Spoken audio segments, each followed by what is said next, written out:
However, along with the ups, Belinda has had more than her fair share of downs. And over the years, like many successful people, she's suffered from the attentions of a few overzealous fans. Thankfully, things are a lot more settled now. She's married to Morgan Mason, the former chief of protocol to President Reagan, and she's just released a new single, California, from her latest album, A Woman and a Man. California, California, it took a lot for me to say I wanna walk away, LA, from the shots and the Chardonnay in California, in California. Belinda, welcome to VIP. Thank you. It's a wonderful single, California, and I think it's your favourite of the album. Right. Well, it's a song it's a biographical song written for me, about me, and it's all about my emotions involved with leaving California. I left California 3 years ago, and I have very bittersweet feelings about the place. I love it and hate it. Is that because you found it oppressive after a while, or because you'd been a star for long enough that the novelty had worn off? I think it's a cross between the fires, floods, riots, and living with being bombarded by superficialities of Los Angeles every single day. I didn't really want to raise my son in that environment, and that's why I left. It's interesting because I know that originally, I mean, when you first started out, your ambition was not to be a singer. I read somewhere that you wanted to be something quite different. Well, I think every little girl, and well, maybe not every little girl, but I wanted to be an airline stewardess or a travel agent. The only thing I really had an interest in doing is seeing the world. And that seemed like a pretty nice way of seeing it, but then I decided that being in a band was a better way. And you combined it very successfully. Right. You had huge success in the 80s with your band, the Girls. And I wondered whether, I mean, a lot of people are comparing the success of the Spice Girls today to the kind of emotions and rise to fame that you had. Do you feel it's the same sort of thing? Well, I think that I guess the attitude, we were very much about being yourself and not compromising in any way, the Gogos. But we were a band. You know, we put ourselves together. We played our instruments. And I think the Spice Girls are great, but they're a vocal group. So it's a little bit different there. And what about the transition that you then made to solo? Because it's not always clear. People write a lot about you. They say you fell on hard times, you had a difficult time. And I just wondered what your perspective of that transition that you made to being a solo artist was. Well, I knew that I always had the opportunity to go solo with the band, and after it broke up, but I had some things I had to deal with first. And that was my, you know, I was young, had no responsibilities, had a lot of money, and also had a lot of fun, and probably too much fun. So I know I had to rethink my priorities, and I met the man who still is my husband after 12 years, and I just had to change my life a little bit. It was time to grow up. Because he, in fact, your husband, I was fascinated to know, because an unlikely pairing initially, he is James Mason's son, is that right? Right. Morgan, your husband. Right, he is. How did you guys meet? Well, you know, people tried to set us up for a long time, but I just didn't think that I'd get along with somebody that worked in the White House and that, you know, went out with Joan Collins, and all due respect to her, because I think she's great. And I, at the same time, when I had a green crew cut and you know, wearing plastic trash bags as dresses. So I thought that, you know, there was no possible way that we could have anything in common. So I just said, no, you know, there's no I don't want to meet him because we probably wouldn't get along anyway. I'm from the wrong side of the tracks. So anyway, we met, and I moved in the next day. That was quick. That was quick. But Yeah. I know that you also, I mean, recently you mentioned moving to France and being fed up with living in Los Angeles. Did that also have something to do with the fact that I heard you had something like incredible, like 32 stalkers, the two of you, pestering you? Everybody loves that. 32? Very impressive. Well, I mean, that was part of the reason is I did have my share of psychos, and that were considered, you know, unstable and a little bit dangerous. So, I mean, it didn't make living in Los Angeles, when people, you know, they have the maps to the stars, and they publish your address, and you have people out in front of your house. It's not a nice way to live. I mean, I do really value my privacy, and you know. I'm interested on your latest album because there's a wide variety of collaboration with people. And there's also a wonderful variety of songs, love songs, bittersweet ballads. My favourite is Remember September. But Oh, that's so sweet. Yeah, I like that song. Which isn't yet a single, but I hope it will be. That's sweet. Well, you never know, but thank you. Tell me about the collaboration, the other side of things on this album. Did you feel that, I know you tried your hand at producing before, did you decide just to concentrate on getting the right group of people around you to write the songs? Well, that to me is the most important, and I'm not precious about, I mean, I do a lot of writing, it's just that most of the songs don't make the cut. I mean, my attitude is the best songs went out, no matter who writes them. And I really consider myself more of like an interpreter of lyrics. For the most part, they're Rick Knowles' lyrics, who I've worked with for years. And not so much a singer-songwriter, so it's just a matter, I have great people around me. You know, we make it a fun time. That's really important because it, you know, it reads well on I was going to say on vinyl, but I'm going to date myself. That's all right, we're all a bit dated around on here. CD. So, anyway, you know, that's the most important thing with, you know, and I get to work with amazing people. I've always loved to collaborate, and I've collaborated with some amazing people in my career. How, now that you're happily married and you have a son, how are you balancing your working life with your personal one? You know, I've gone out every night in my 20s, and I really don't have much of an interest of going out and going to premieres and going to parties and stuff. I do occasionally. I'm not a complete bore, but I just, you know, I don't like to live like that. I feel, in fact, you know, when I had a big fire at my house on Christmas, and I just begged the firemen not to tell anybody that I had a fire so people wouldn't know where I lived, but of course it was in the papers. So, I mean, you're only as exposed as you want to be, really. And what about, I know you have very strong views, and recently there's been a lot in the British press about people's views on drugs and usage.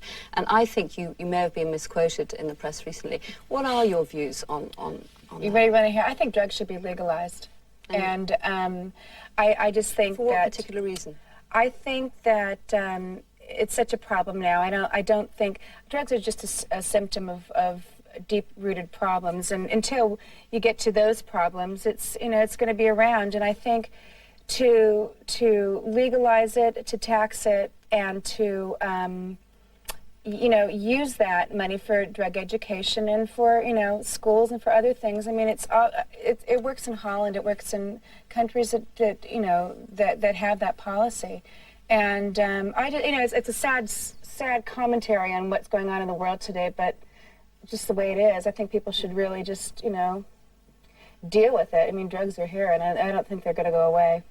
On a lighter note, I know that going back to your album, there's a huge variety of songs, as we've already said, but you're well known for those love songs. Do you enjoy singing about emotions, particularly about love? I mean, is that an upbeat version of a ballad? Well, I've always been a sucker for love songs, and you know, I mean, when I was a little girl, the sadder the song, the better to me is, and my music, for the most part, has been romantic, and it's provided escape for people rather than, you know, the kind of music that, you know, deals with issues every day, which I think is important too. But it's important to provide romance and escape for people, and those are the sort of songs that I love to sing. When you have an album that's as successful as this one, and you're onto your 4th release single, do you intend to carry on releasing them, or are you already working on another album? Are you touring? I don't know what my plans are so far this year. I probably will, after this album, probably start thinking about my next album, which I already have anyway. So it's on to the next. It's already... Well, I've already talked to the person I'm working with, and he's starting to write and stuff. So. I mean, I've already started thinking about it. Lots more to come.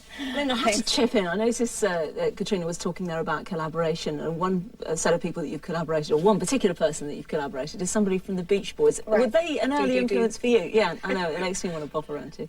Yeah, I mean, I grew up in Southern California, and the Beach Boys are very, very much part of my life. And I mean, Brian Wilson has always been a big hero of mine, and it was working with him on this album was the most incredible experience for me in the studio.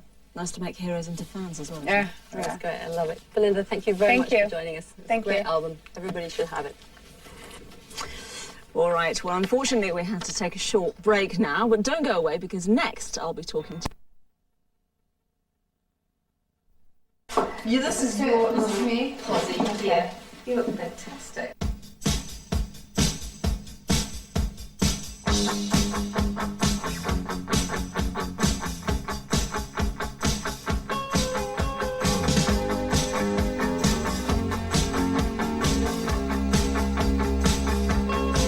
Can you hear them? They talk about us, telling lies. Well, that's a surprise. Can you see them? See right through them. They have no shield, nothing can still reveal. Doesn't matter what they say. In the jealous games people play.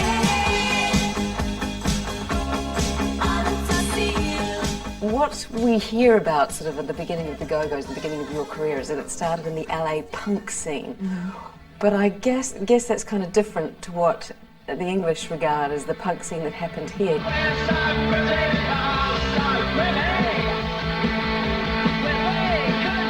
It was a different sort of music scene. There's a lot of justified anger on the punk scene in London. The LA music scene, there really wasn't anything to be angry about at the time. It was the late 70s. You know, everybody was from, you know, middle class, the Valley, the beach area. So it was more about having a good time. There wasn't really any anger involved. It was very, in some ways, much poppier than the London scene. Doesn't matter anyway. All it's I see you. Was it the Germs that you started out with? Well, that was the band I was in, my first band, yeah. I always loved music. I used to, on weekends, drive into Hollywood from Thousand Oaks, which is where I was living with my parents, 40 minutes from LA. I just used to come into the clubs and see the different bands, and as soon as I graduated from high school, I moved to Hollywood. And I just wanted to be around music all the time, and I was there at the very beginning of the LA, you know, the punk scene, and there was maybe 50 people involved in the scene, and everybody was in a band, and they were terrible. And it was, you know, it was like, well, if everybody's in a band and they're terrible, I mean, it was inspirational for other people to form bands and be terrible too. So, you know, the Germs I was a drummer for the Germs, and the drummer that never played, I got mononucleosis and had to go back home to my parents to live. And then after that, I was a backing singer for a band called Black Randy and the Metro Squad. And then the Go-Go's were formed at a party. You know, we were all sitting around, about a bunch of us girls, saying, well, let's form a band. And I had the choice to drum again or sing, and I chose singing.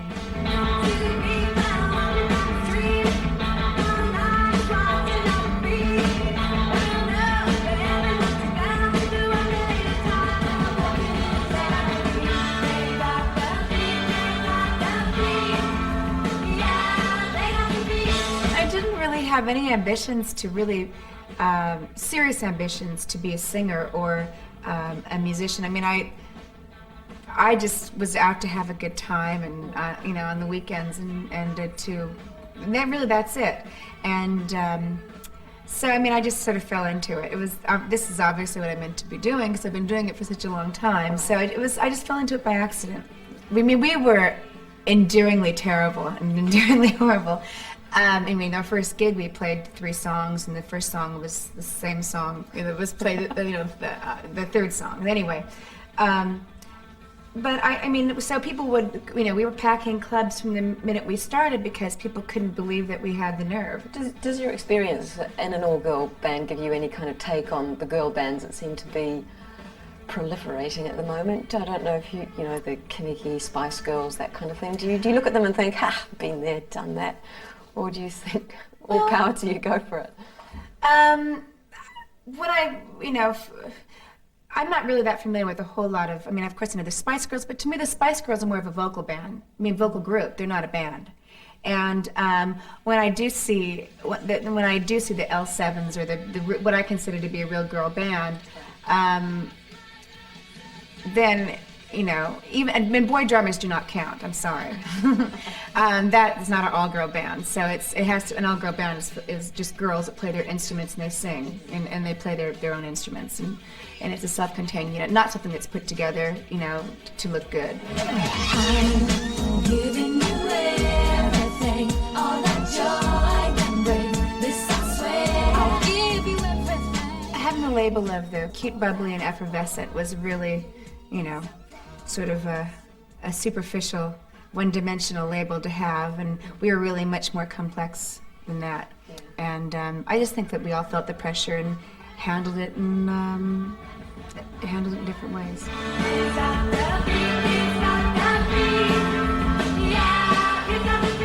I mean, I was 21 at the time when we were the biggest thing in the States, on the cover of every magazine, and you know, I could barely walk down the street. And I think when you're that young and you have that kind of success, there's no positive way to handle it.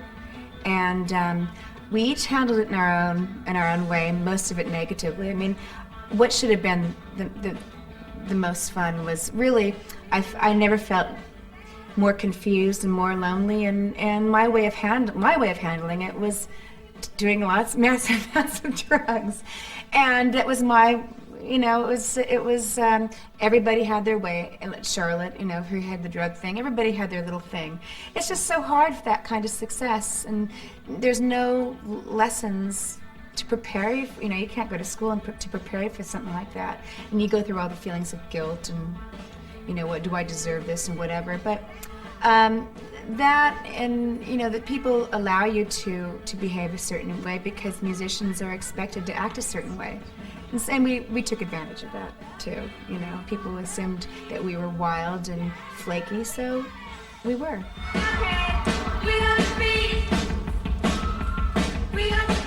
Was there any single factor why the band actually split up? I have to say that drugs were a big part of the breakup, and as cliche as that sounds, it's an absolutely true factor. It came down to drugs and ego and money, and publishing money, really.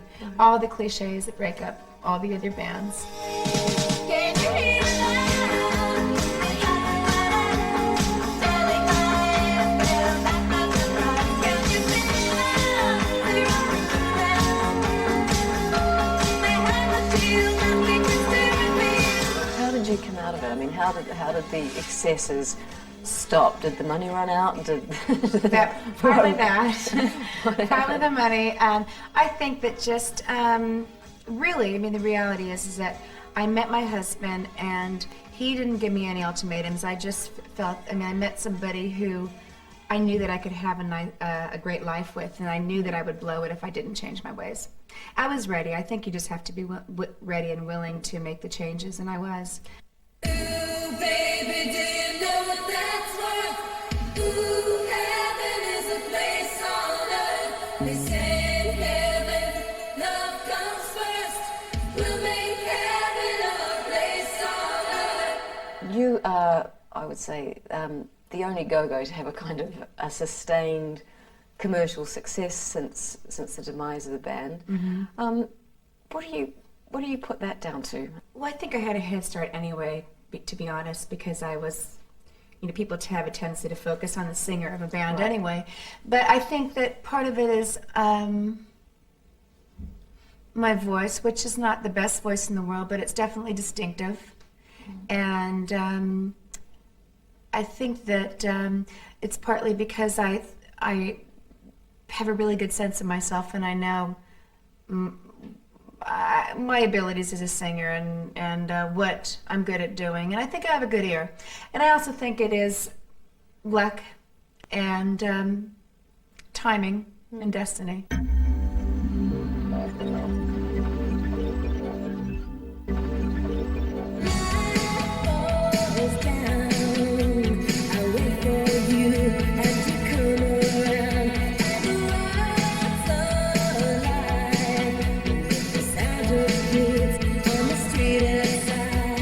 When you launched yourself then as a solo artist, was that scary? You know, you didn't have the support network of the girls around you, I guess, when you first started out, your first solo album. How did that kind of feel?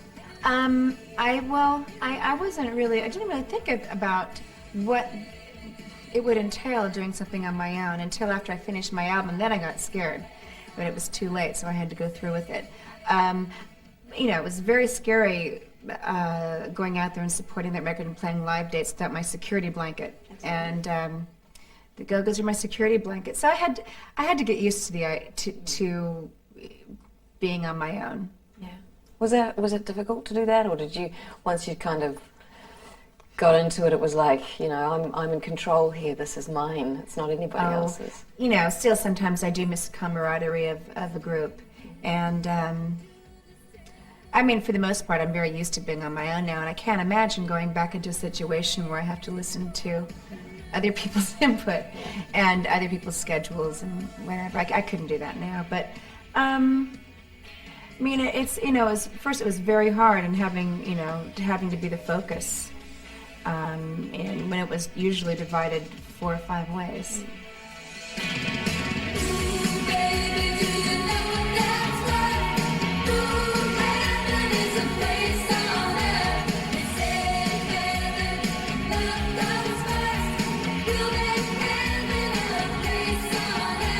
Heaven is a place on earth. I mean, did you know that was going to be like a breakthrough?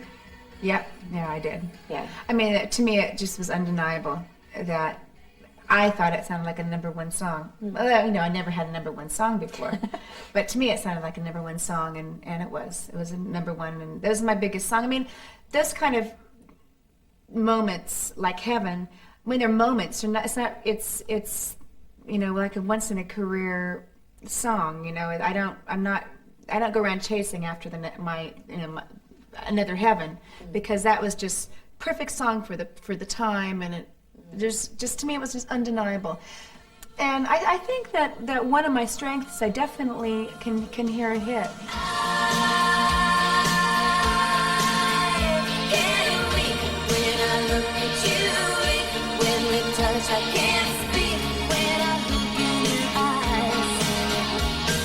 With Heaven, they had a fantastic video, and there was also a lot of publicity, of course, with Diane Keaton directing the video.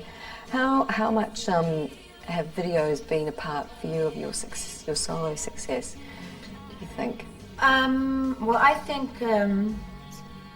well, you know, with Diane, I mean, she did Heaven and I Get Weak, and those sort of put me, I mean, people paid a lot of attention to those. I think, in some ways, unfortunately for me, that videos play too much of an important part in my career, because great videos, but well, I mean, you know, it's you know, it puts much too much importance on image, I think, and takes away sometimes from the music. It depends, but I mean, it's a must. And I remember when I remember back a long time ago, when before I think it was when MTV was just starting, and we had to go out and make a video for our Lips Are Sealed, the Gogos. We're like, what is this crap? What, you know, this is a waste of time. And we just spent the day trying to get arrested, and nobody would arrest us, jumping in fountains and doing things. But now it's like you have to. I mean, especially for someone,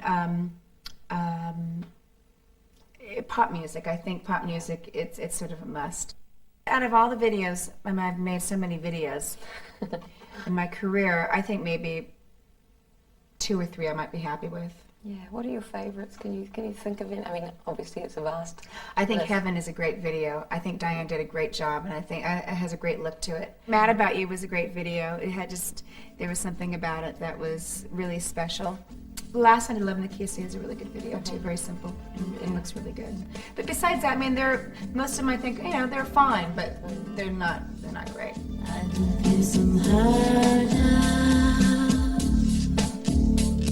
Sweet love. A lot of people would think that pop music is superficial and trite, but I think to me there's nothing more fantastic than a great pop song. And I mean, I love pop music, and it's what I do. I'd say that's a label that I would be proud to have. Definitely.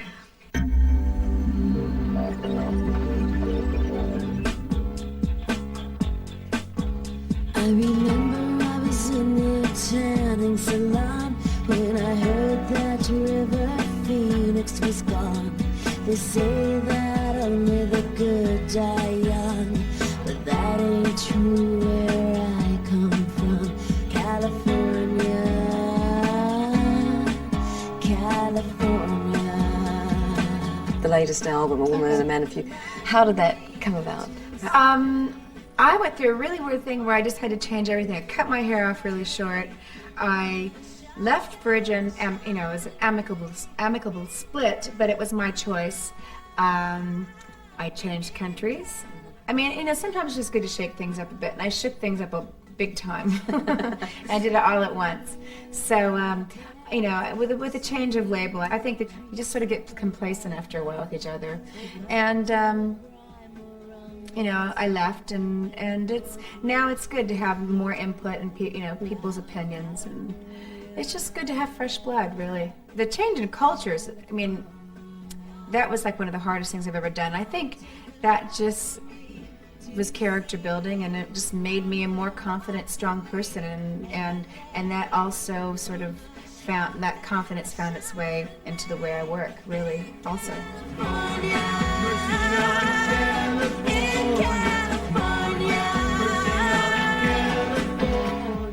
So how on earth did you get Brian Wilson involved? Well, actually, he was a big fan of the Gogos, and he used to come to go-go shows at the Whiskey and back in the early days. And he also, as a fan of mine, he used to come to my shows, and he asked me to sing on an album that he did a few years ago, which I did. And I just thought that the song called for it. Really, it just seemed obvious to me. And so I called him and asked him, and he loved the song, and he came into the studio.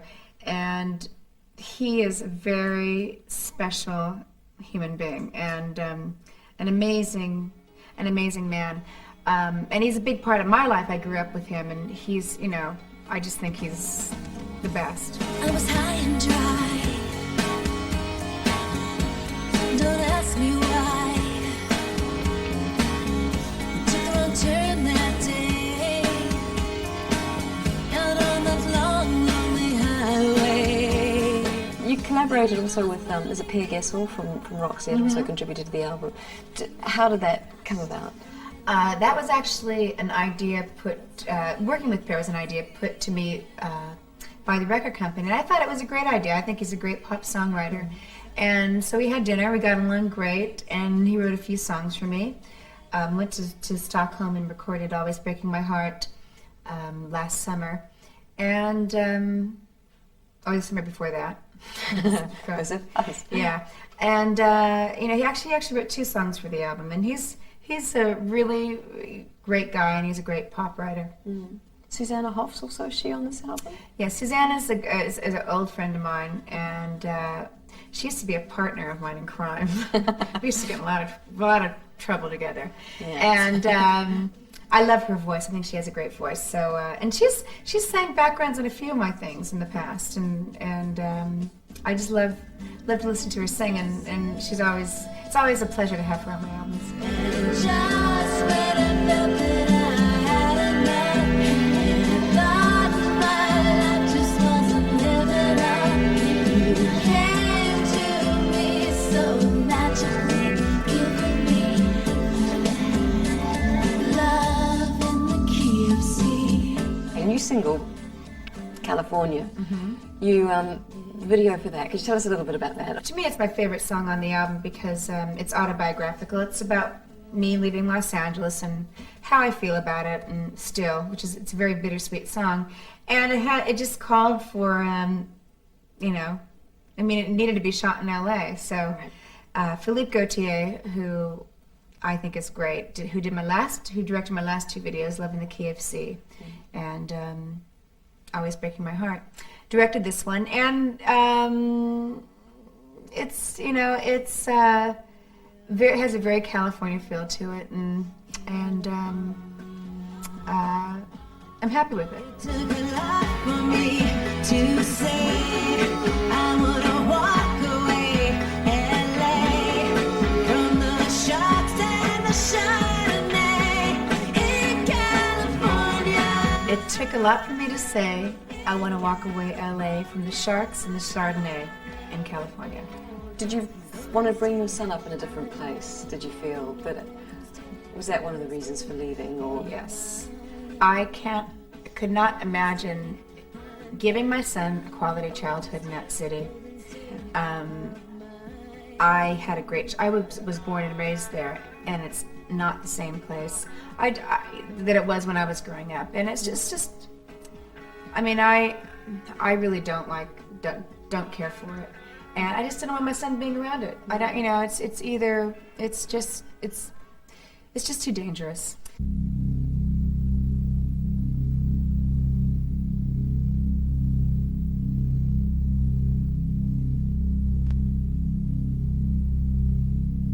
What does it feel like to be so well known that you have stalkers, that kind of thing? How do you deal with that aspect of your life? Well, knock on wood, I've been sort of lucky with that the past few years, but there was a time when it was very bad, and it just made me very angry, and I felt like it was really unfair that I had to live in fear and had to have a bodyguard and had to live in a way that, I don't know, it just seemed like a really unfair thing to me, and it's not fun. Did that motivate, or partly motivate, your decision to leave? Yeah, I felt very vulnerable in LA, and I felt very unprotected in LA,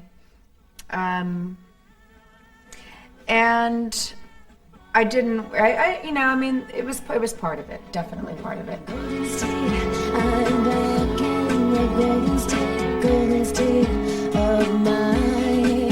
Do you think that then you'll continue to sing pop? Because it's like, I mean, do you ever think that you might get past it? I can't imagine doing anything else. I'm a fan of blues, and I mean, I love Texas blues, and I, love soul music, but I don't think that I could really do a good job. I mean, an honest job doing it. I don't think I'm capable of doing it. I don't. And if I could, I would do it. But I love the kind of music that I do. I love good melodies. I love, dramatic productions and music that I like singing music that provides escape for people in romance.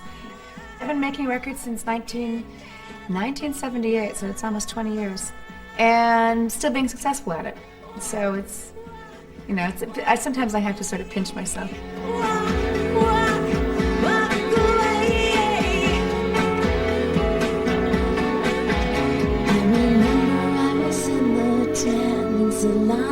When I heard that River Phoenix was gone.